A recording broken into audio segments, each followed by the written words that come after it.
Going on, Dolphins fans? Kyle Krabs, your host here on Locked On Dolphins, Tuesday, April 19th, 2022. And three things I am most excited for the Miami Dolphins offense in 2022. We're talking specifics here today on the show. Tap in. Let's get after it. You are Locked On Dolphins, your daily Miami Dolphins podcast, part of the Locked On Podcast Network. Your team every day.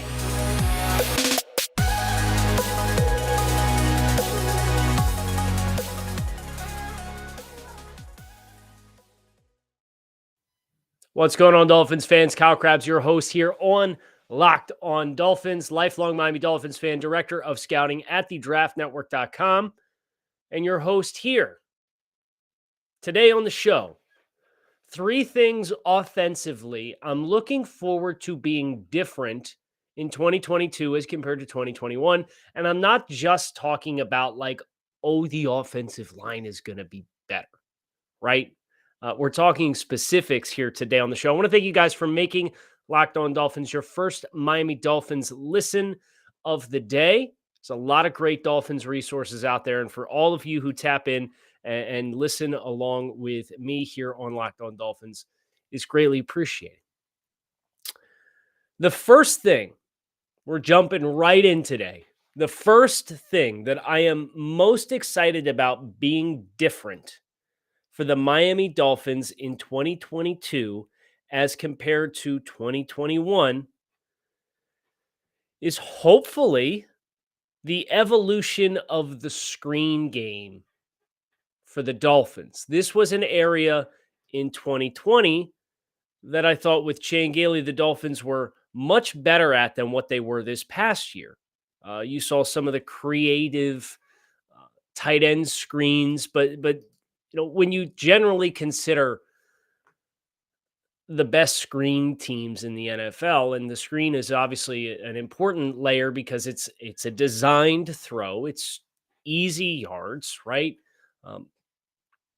But it's an area that requires a certain level of nuance to be able to sell teams that you're doing something that you're not. And the Dolphins last year, Tua Tagovailoa ranked 28th in the NFL in screen attempts across the entirety of the season with just 33. He did complete 87.9% of those pass attempts, but 33rd ranks 28th amongst starting quarterbacks in the NFL. You foil that against the likes of Tom Brady, 108 attempts. Patrick Mahomes, 106 attempts. Aaron Rodgers, 88 attempts. Kyler Murray, 86. Matthew Stafford, 82. Jalen Hurts, 76. Josh Allen, 73. Rest of the top 10, Ryan Tannehill, Carson Wentz, and Ben Roethlisberger, all in the 60s. Every single quarterback in the NFL, or who was top 10 in the NFL in screen attempts last year, was 2 to 3 times the amount of volume of screen attempts as what Tua Tagovailoa was able to afford. This is a little surprising when you take into account some of the athletes that the Dolphins had at their disposal last year, most notably Jalen Waddle, and most notably out of the backfield as a pass catcher, Myles Gaskin / Duke Johnson down the back half of the year. These are good receiving backs. This is a good electric wide receiver. And I don't know specifically if the limiting factors for the Dolphins were spacing issues, if teams played them too tight and didn't really afford them the opportunity to have the room to work on the back end.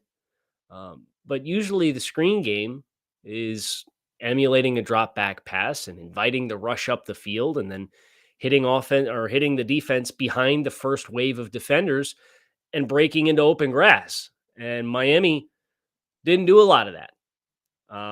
That is an area where obviously you do have Matthew Stafford 5th on this list from a Shanahan-style offense with Sean McVay. Jimmy Garoppolo was tied for 13th in the NFL with 62 screen attempts on the season. Obviously with Deebo Samuel and the weapon that he was in that offense. But also Patrick Mahomes and Tyreek Hill, second in the NFL with 106. This is the stress, especially now that you have more than one player, right, who can stress you on the perimeter like this, and a little bit more point of emphasis in some more athletic offensive linemen. Obviously, Austin Jackson has the athletic profile, but the consistency has not been there. The execution has not been there. So relying on him to get to the right spot might necessarily not have necessarily been the right formula for Miami to get that offensive lineman releasing outside the hashes and setting up a block in space. Connor Williams and Teron Armstead on the left side of the offensive line, presumably, uh, you'd think would have a little bit more success in that front. And also, by the way, speaking of that offense, Dak Prescott, 63 screen attempts last year. So nearly twice as many as Tua Tagovailoa had as well. So I'm really excited about an offense coming in that showed last year with Deebo Samuel. You can obviously get creative and manufacture some touches. And manufactured touches are kind of one of those like football snobby, like, oh, that's a bad thing. It's not a bad thing. It just can't be your offense. Just like an RPO can't be your entire offense, which the Dolphins tried to do for a good portion of last year because they couldn't run the football and they didn't have the offensive line to hold up in traditional drop back passing. So, you do the math. There's only so much you can do, and you got to play within your players' strengths, but that also creates some limiting factors. Well, adding more layers onto, even if Tua is not going to be a quarterback in 2022, that shows all of the growth that would be necessary for him to consistently make full field reads at a very high level with the Tom Brady's of the world. You don't have to. If you have enough different ways that you can provide some of those schemed throws to keep defenses off balance, and then that way they're not teeing off on you in your passing situations, in your third and mids. Your third and longs are always going to be a challenge. Always going to be a challenge. But your third and mids, your third and shorts, having more layers than just, well, we're going to run the RPO again because we can't trust the offensive line to win the point of attack. And that's also should be something that's going to be different, but we're going to talk about that in just a bit.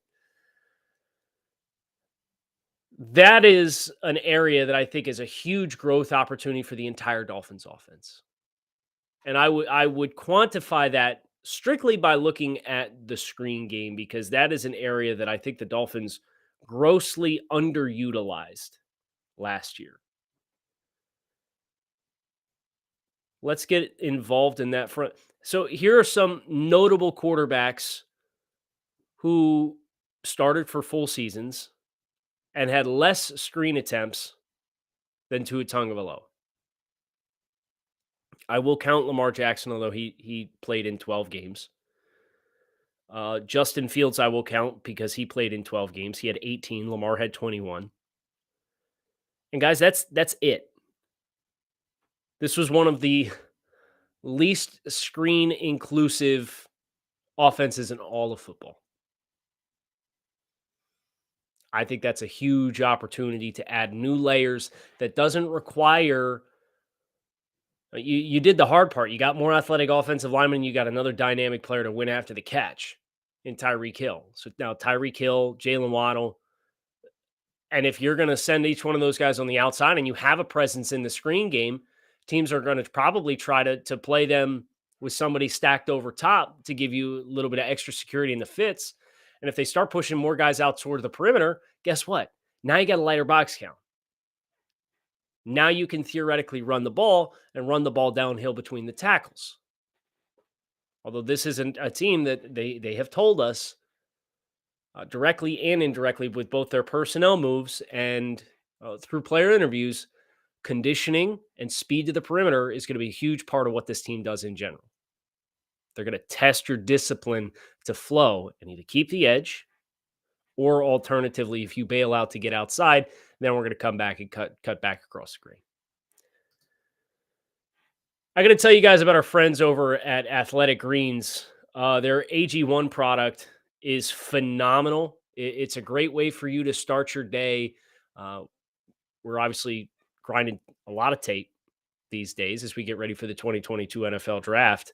And And this product, I literally use every day to help me be the best version of myself, to be attentive, detail oriented, awake, feeling good.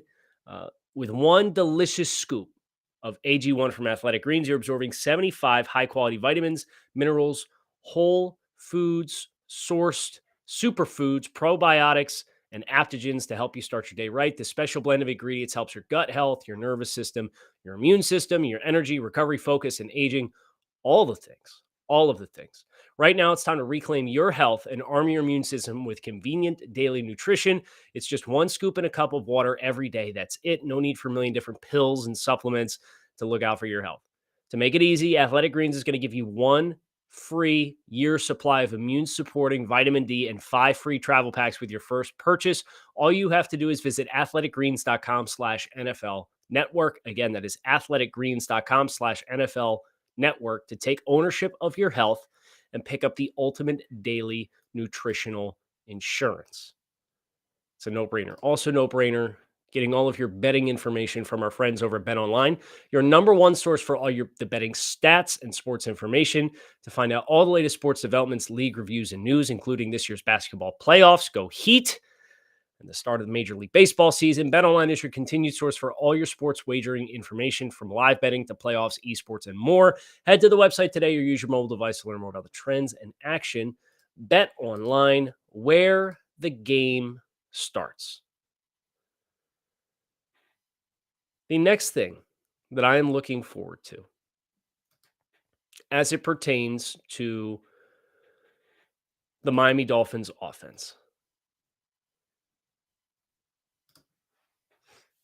is the speed on the perimeter that we already mentioned. We've talked about the screen game and what value that is going to bring to the Dolphins. And here's an interesting statistic for you. The Dolphins had 33 screen attempts on the year in its entirety last year. You know how many of those attempts went to Jalen Waddle? 19. And here's the interesting thing about what Jalen Waddle has and has not done as a rookie with those screen attempts. That 19 puts Jalen Waddle. Where'd he go? I literally just had him. Maybe break out the control F. There he is. Tied for 10th in the NFL in screen targets across all players. But his 3.9 yards per reception on those plays is comfortably the least in the NFL. So I'm going to walk you through. There's 12 players total that had 19 or more. Chris Godwin had more than any other player in the NFL with 36. Rondale Moore second with 35. Here's the yardage per reception in the screen game for these wide receivers. Chris Godwin, 7.3. Rondale Moore, 5.6. Aaron Jones, running back Green Bay, 7.4. Deebo Samuel, San Francisco, 14.8. 14.8 yards per reception in the screen game. Mecole Hardman, Kansas City, 9.8. Devontae Adams, 6.7. Cooper Kupp, 9.2. Leonard Fournette, running back Tampa Bay, 6.7. DeAndre Swift, 7.6. Brandon Bolden, running back New England, 9.8. Laviska Shenault, 5.4. Jalen Waddle, 3.9. 3.9. 3.9. So clearly you have a spacing issue at your hands. And that's where Tyreek Hill comes in, because Tyreek Hill was tied for 14th in the NFL with 17 screen attempts. Every single screen attempt attempted to Tyreek Hill last year was completed, 17 of 17.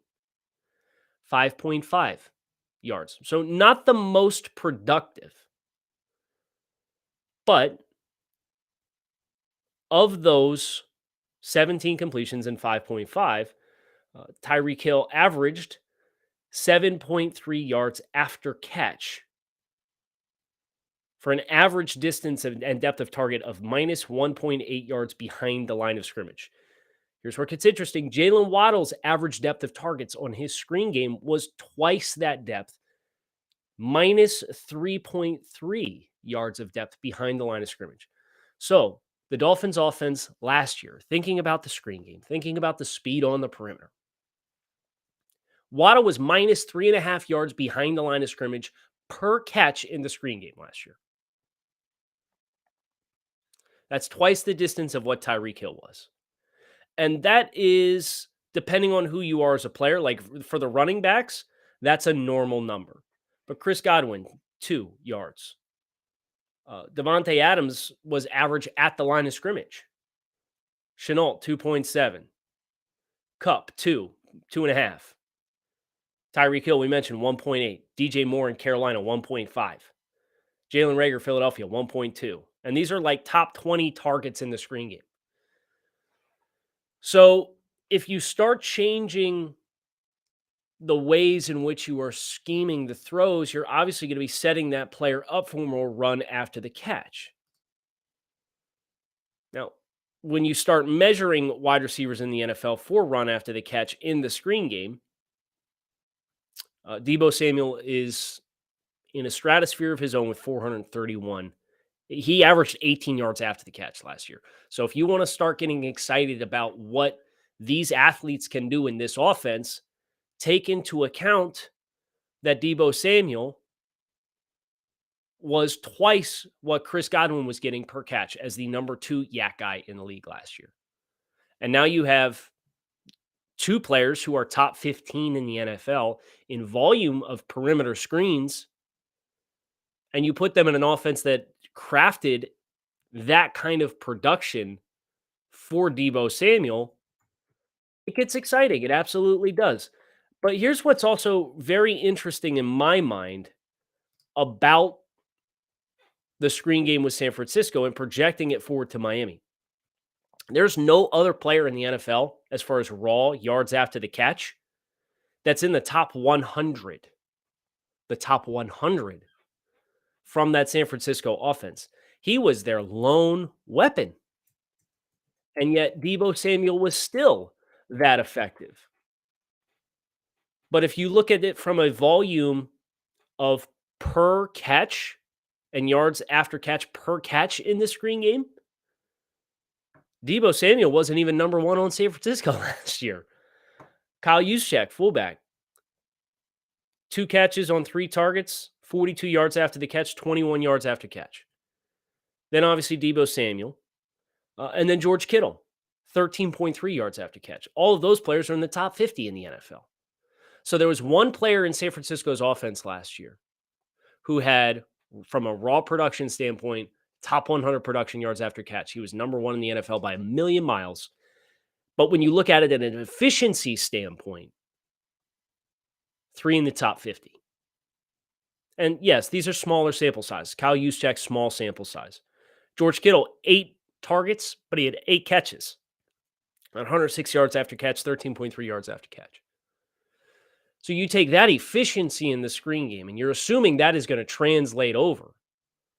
And you put that with guys like Jalen Waddle and Tyreek Hill, who were high volume target guys in screen games last year, but didn't have ideal productivity. Both top 15 in targets, but not the most dynamic despite their speed. They're going to complement each other. Like we said, they are going to create a numbers game decision for opposing teams. And that's a very different thing than what the Dolphins were last year, which even in the summertime, when we were asked about how things could possibly go wrong, we talked about how the Dolphins roster appeared to be an offense that was engineered to pass to set up the run. Well, when the offensive line is as nuclearly bad as it was, you don't really get a chance to pass to set up the run, and then you become a very RPO and play action pass heavy offense without the threat of the run. And you generally can't run the football unless you light up New England in week 18 last year. So this offense coming in, plus the volume targets on the outside that we have, but 2 of them to complement each other, speed on the perimeter.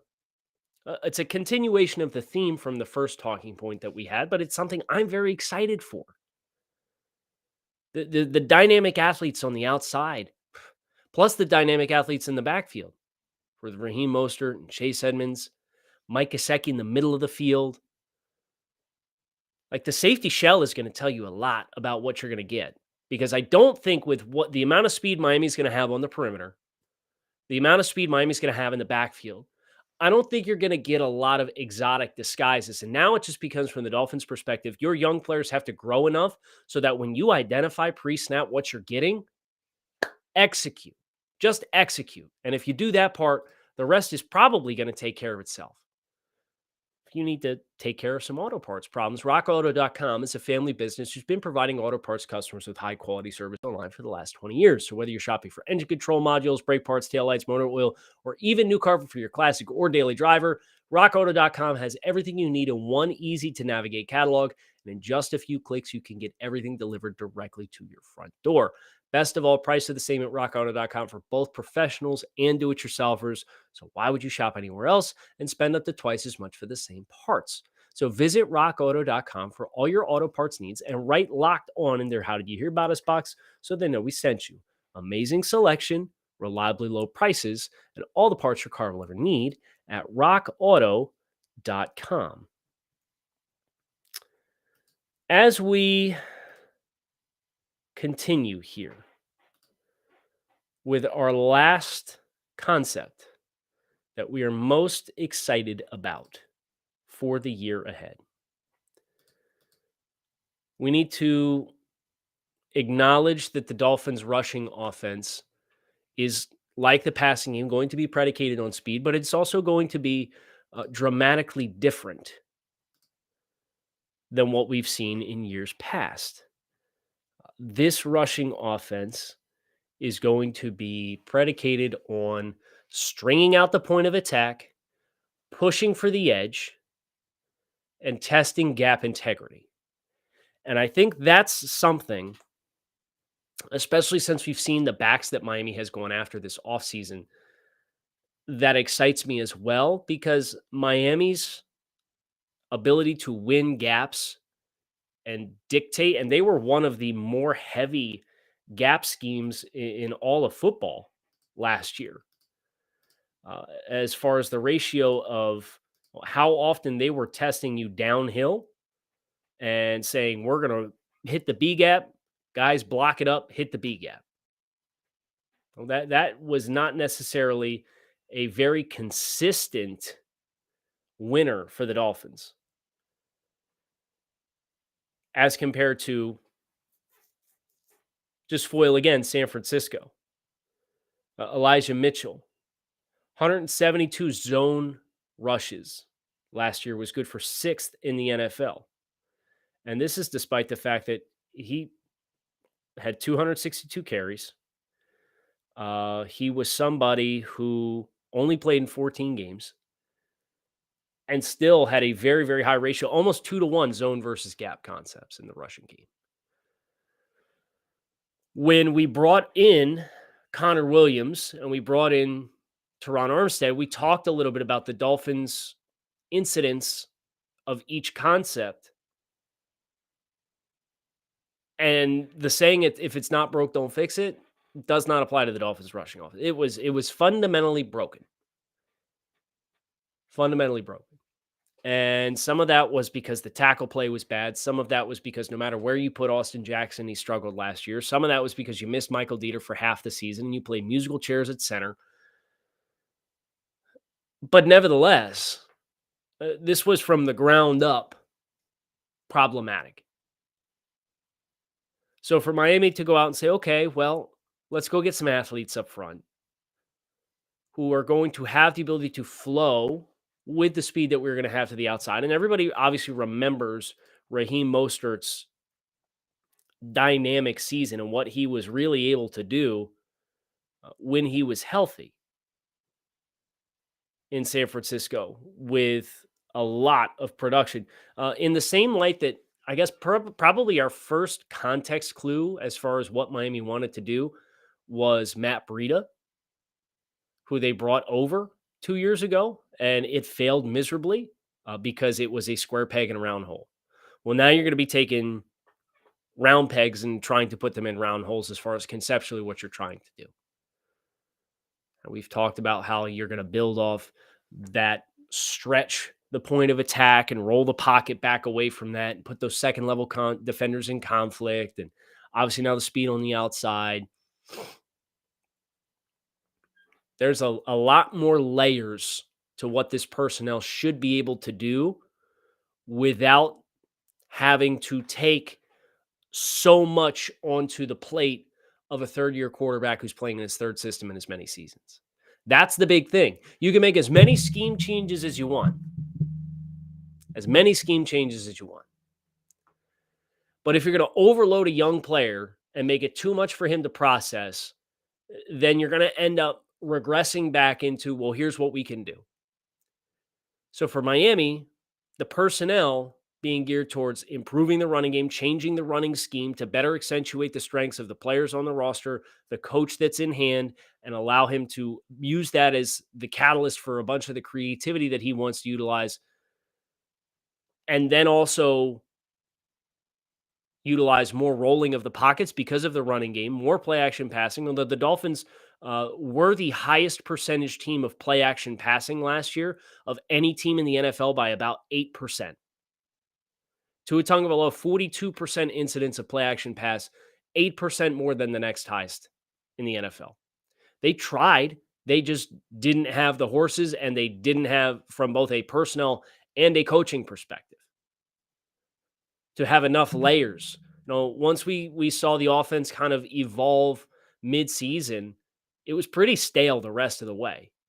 You saw the RPO. You saw the RPO with the jet, the wheel that came out the back end that you really went after a couple of times, but it kind of was what it was.